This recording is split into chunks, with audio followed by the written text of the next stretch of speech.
Hi, I'm Gabby from X-Laser and Elation. Today, I'm walking through our Mercury profile on MA3 from patching, zoning, and explaining what a builder is and how it works. For those unfamiliar, Mercury is X-Laser's integrated control system that allows our laser projectors to be patched and programmed directly from lighting consoles like Grand MA3, just like a traditional lighting fixture. For this demonstration, we'll start by patching our fixture.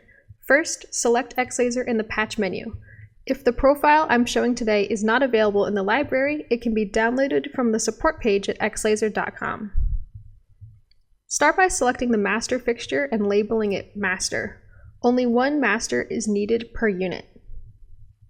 Set it to 1 and create it.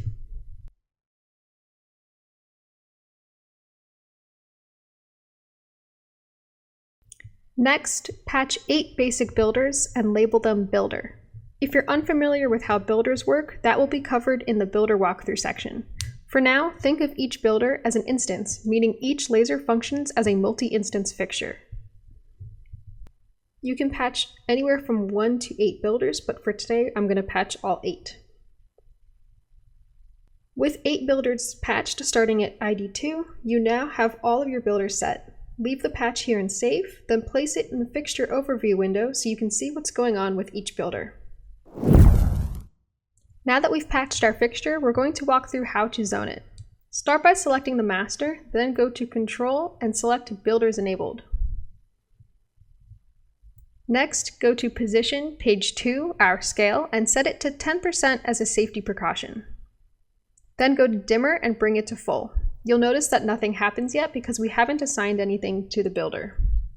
Now go to the builder, start with Gobo, and navigate to Optimized Test Patterns. The first option is my preferred pattern for quick zoning, which is a box. Then go to Dimmer and bring it up to 15%, starting small for safety. Now that the box is visible, return to the master and go to Position page 2 to begin opening your zone.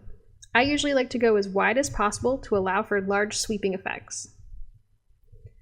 When zoning, keep an eye out for things like cameras, mirrors, windows, or other reflective surfaces you don't want to hit with lasers.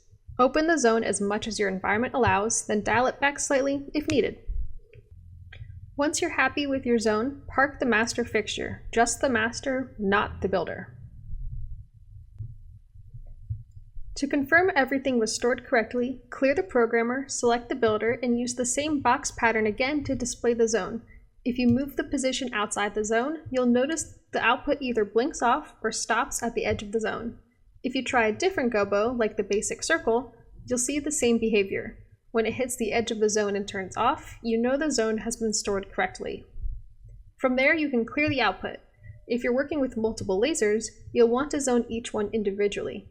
A helpful trick is to leave the ones you're happy with glowing at a low intensity so you can line up and match your beams. Next, I'm going to break down the basic builder step by step, and I'll share a few of my personal tips and tricks along the way. Starting with the basic functions, we have dimmer, pan, and tilt, just as you'd expect.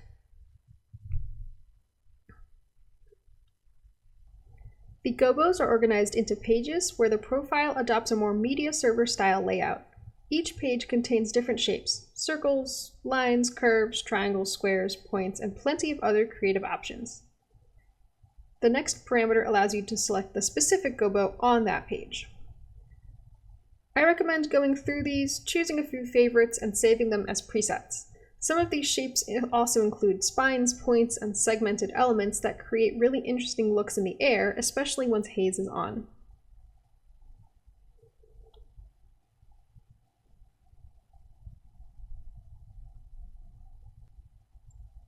Next, let's move over to the beam parameters where we have prism, spacing, and indexing. The first parameter gives us access to a range of prism options. Starting with the 2x2 prism, we can then adjust prism spacing, which controls the distance between facets along both the X and Y axes, including full inversions.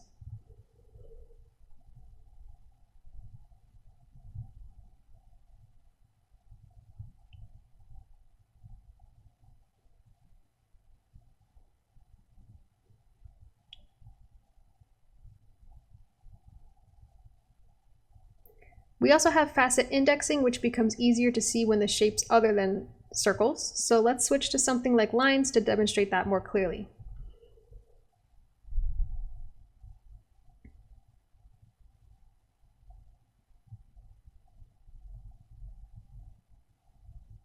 Moving on to focus, we have the X and Y zoom scales, which allow us to stretch or compress the shape along either axis.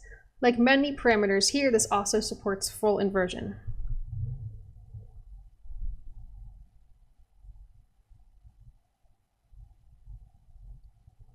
Now let's take a look at one of the more interesting parts of Mercury, the color maps and macros built directly into the profile.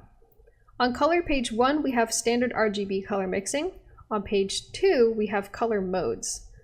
By default, this is set to color override, which simply outputs whatever RGB values you chose. Beyond that, you'll see a series of color gradients and macros. Some of these are labeled pre and others post. This refers to whether the effect happens before or after the prism or other beam effects. For example, let's select medium linear pre-prism and assign 2 different colors to our builder. Each builder actually has 2 color parts, a main color and a secondary color. These 2 channels are used by the profile to generate the different gradients. Here I'll set the main color to cyan green and the secondary color to magenta so the difference is easy to see. With the pre-prism gradient, the color position is locked relative to the builder. If I move the builder left or right, the colors stay fixed in place.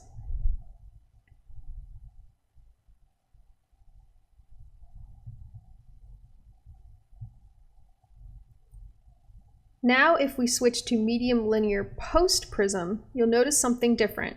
The color gradient now moves with the zone itself. As the builder moves, the beam travels through the color. This is one of my favorite features because it lets you create really dynamic looks without writing complex color effects. You can move a beam through a gradient instead of animating the color itself. There are several variations here. I particularly like the angular gradients, which shift color diagonally across the zone, and the radial gradients, which radiate color outwards from the center. Some gobos and color maps work better together than others, so it's worth experimenting to find combinations you like. There are a lot of really fun possibilities here.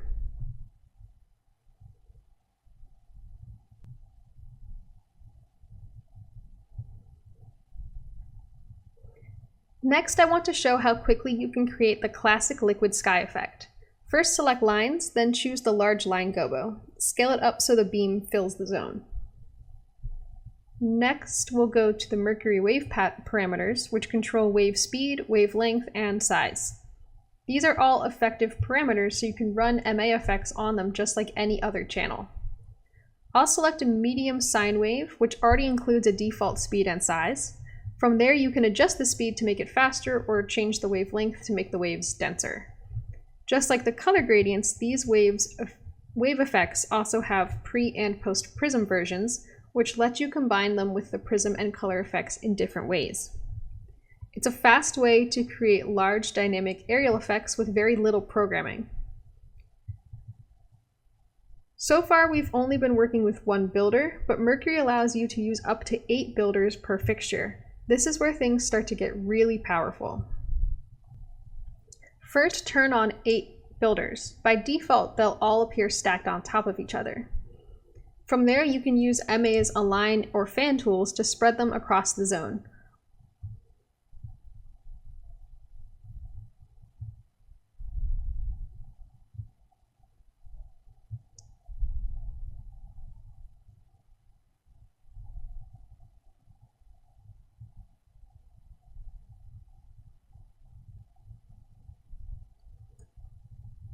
I'll scale them down slightly to reduce scanner load and flicker, then fan them out from the center.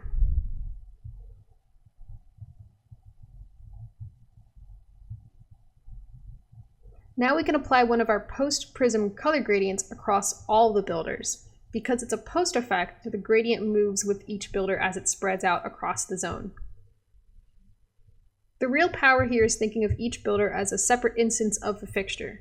You can run chases and effects across multiple builders, across multiple lasers, or both at the same time.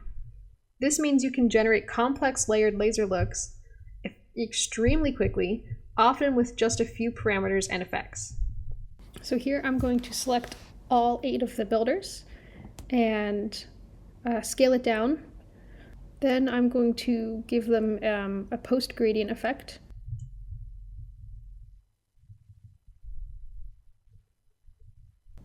Then I'm going to go over to color and give them one of the colors. So you see cyan here. And then I'm going to expand so I can see the subfixture or the second color and give those a different color to gradient between. Let's do yellow. From there, I will select all the builders again and then fan out from center. And as you see, they move yellows on the bottom and cyans across the top. And because it's a post effect, if I were to add pan tilt effects, you could see the gradients change as it moves. And that's a quick walkthrough of the basic builder. Thanks for watching. If you're looking for other console walkthroughs like this one, head to X-Laser's YouTube channel.